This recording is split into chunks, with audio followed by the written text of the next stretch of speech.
सुप्रभात। द्वार धनी के पड़ा रहे, धक्का धनी के खाए। द्वार धनी के पड़ा रहे, धक्का धनी के खाए। एक रानी बड़ी धर्मात्मा थी, परंतु वो बहुत परेशान रहती थी क्योंकि उनके पति जो राजा थे उनके मुंह से कभी भगवान का नाम ही नहीं निकलता था।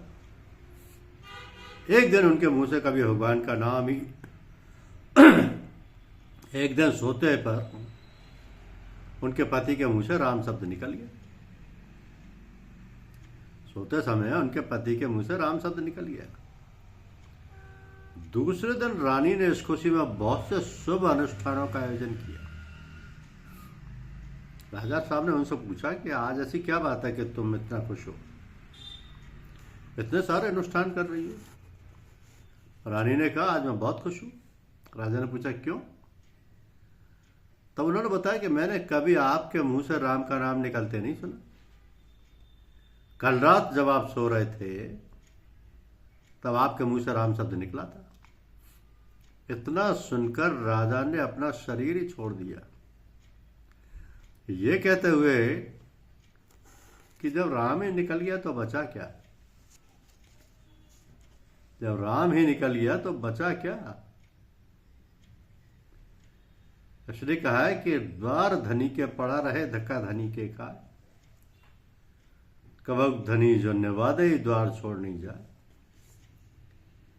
एक चीज के बारे में भी अधिक सतर्क रहने की आवश्यकता है कि हम भूलकर भी लोगों के सामने अपनी गुरु भक्ति का इस तरह प्रदर्शन नहीं करना चाहिए कि लोग हमें महात्मा समझने लगे। प्रयास इस बात का करना चाहिए कि अपने आध्यात्मिक प्रभाव या व्यवहार को इतना प्रभावशाली बनाए कि लोग आपके सतगुरुदेव के विषय में जानने के लिए आतुर हो उठे। हमारे एक सत्संगी भाई की आंखों में कोई तकलीफ थी। वे एक आंख के डॉक्टर के पास अपनी तकलीफ का निदान पूछने गए।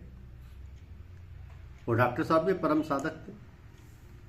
उन्होंने भाई साहब से एक सपाट प्रश्न कर दिया कि श्रीमान ये बताइए कि ये आपकी आंखें किसने बनाई हैं, यानी ये आपकी आंखों में चमक किस महापुरुष के सत्संग से प्राप्त हुई है। तो बाद को वो डॉक्टर साहब और भाई साहब के सदगुरुदेव की सेवा में उपस्थित हो गए थे, सिर्फ इतना सा जान लेने के बाद। तो बात बात में अपने गुरु महाराज का नाम भी नहीं लेना चाहिए। जब कभी ऐसा महसूस हो कि ये सब उनकी कृपा से हुआ है तो इस भाव को अपने में समेट कर रखना चाहिए। ये साधना में सहायक होता है। धन्यवाद।